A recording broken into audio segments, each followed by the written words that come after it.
놓치면 손해보는 경제 아저씨를 쉽게 풀어드리겠습니다. 키워드 경제 정철진 경제평론가와 함께합니다. 오늘 첫 번째 키워드 어떤 겁니까? 네, 오늘의 첫 번째 키워드는 다주택자 이번엔 다를까라고 뽑아봤습니다. 뭐가 이번엔 다를까요?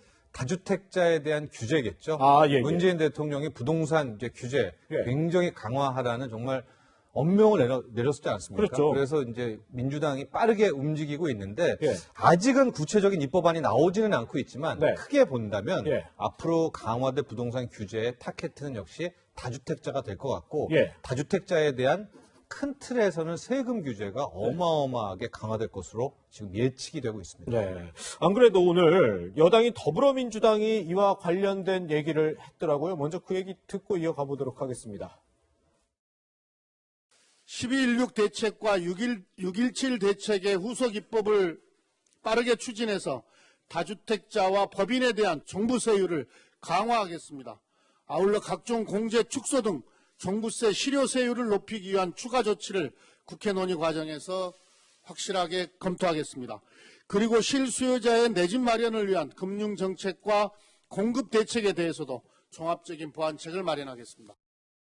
네, 이렇게 강력한 추가 대책이 지금 나올 듯한 얘기들을 하고 있는데 그렇다면 다주택자들 사실 문재인 정부 들어서 집 하나 팔아라고 한 게 어제 오늘 얘기가 아닌데 그동안에는 못 판 거예요? 안 판 거예요? 일종의 버티기를 했다 이렇게 버텼다. 보면 될 것 같습니다. 그러니까 말씀하신 대로 문재인 정부 들어서 계속해서 다주택자에 대한 규제는 점점 더 강화가 되는 것은 사실인데 그러게요. 규제가 나올 때마다 실질적으로 다주택자들은 집을 팔기보다는 네. 더 보유하거나 더 샀다고 봐야 되겠죠. 네네. 이러면서 집값은 오히려 늘어나는. 그러니까 버티기를 계속하고 있기 때문에 집값은 안 빠지고 올라간 그런 상황이 됐고 네. 계속해서 공급은 줄어들어가는 이런 현상이 나오게 됐는데요. 네. 과연 이번에 또 한 번의 강력한 세금 규제로 이번에만큼은 다주택자들이 항복 선언을 하고 집 팔기에 나설 수 있을까가 이제 핵심이라고 볼 수가 있는데 자 그렇다면 이제 크게 어느 정도로 강화를 하게 되는가? 예. 우리가 보통 부동산이라고 하면 살 때 이미 먼저 세금을 내죠. 취등세, 등록세고요. 그렇죠. 그다음에 갖고 있을 때는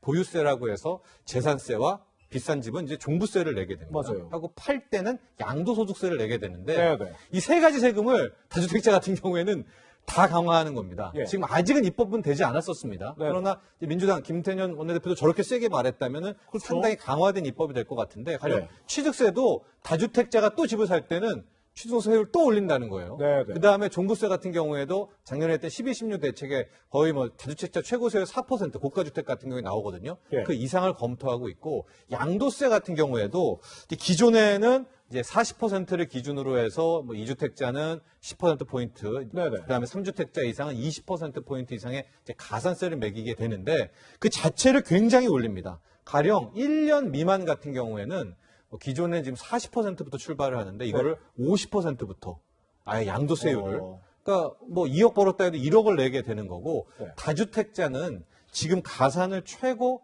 30%포인트를 붙인다는 게 목표거든요. 네. 그럼 이제 다주택자가 1년 만에 집을 사서 팔았다라고 하면 세금이 양도세가 80%입니다. 네. 근데 취등록세 냈을 거 아니에요. 예. 그러면 중간에 또 재산세 냈을 거 아니겠습니까?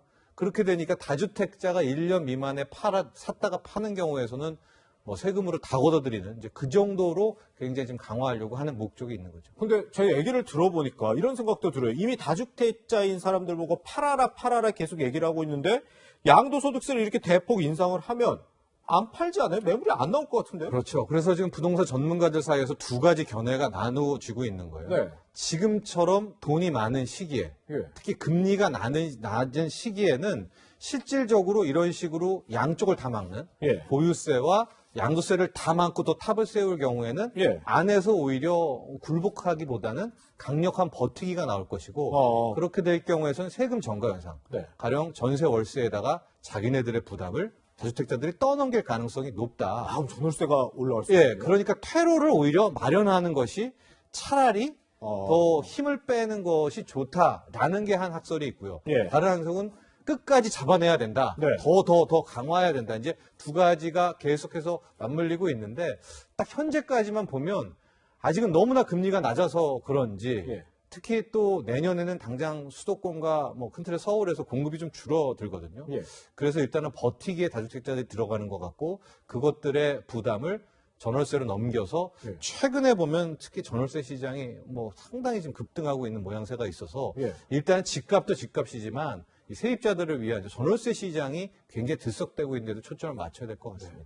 그러면 아니 저는 이 문재인 대통령이 최근에 얘기한 게 다주택자들 어떻게든 규제를 더 강화하라 그러고 또 하나는 공급을 늘려라는데 지금 공급을 늘릴 수 있는 여지는 별로 없어 보이는데요. 그렇죠. 이제 공급을 늘리려고 하면 지금 계획이 당장에 안 오지 않겠습니까? 네. 최소한 4년, 5년. 아마 3기 신도시의 공급안이 있지만 이거 역시도 뭐 청약을 빨리 받자 뭐 이런 얘기도 나오고 있지만 네. 아무리 빨리 해도 2023년 정도부터 시작이 되거든요. 입주가. 그렇게 되면 그 사이에 거의 2, 3년간은 또 한 번에 이제 상당히 또 들썩대는 요동칠 수밖에 없기 때문에 예. 글쎄요, 뭐 이런 다주택자에 대한 강화도 굉장히 좋지만 지금 한켠에서 나오고 있는 약간 좀 능구렁이 전법이라고 할까요? 예. 밀당을 하면서 어느 정도 퇴로를 열고 굴복시키는, 그러니까 우리가 나그네 옷을 벗기는 게 강한 바람도 있지만 뜨거운. 뜨거운 여름으로 해서 좀 옷을 벗기기도 하지 않습니까? 예, 예. 이런 것들, 그러니까 공급에 대한 부분도 분명히 좀 생각을 하는 것이 좋지 않나 또 이런 의견도 전해드립니다. 그렇군요.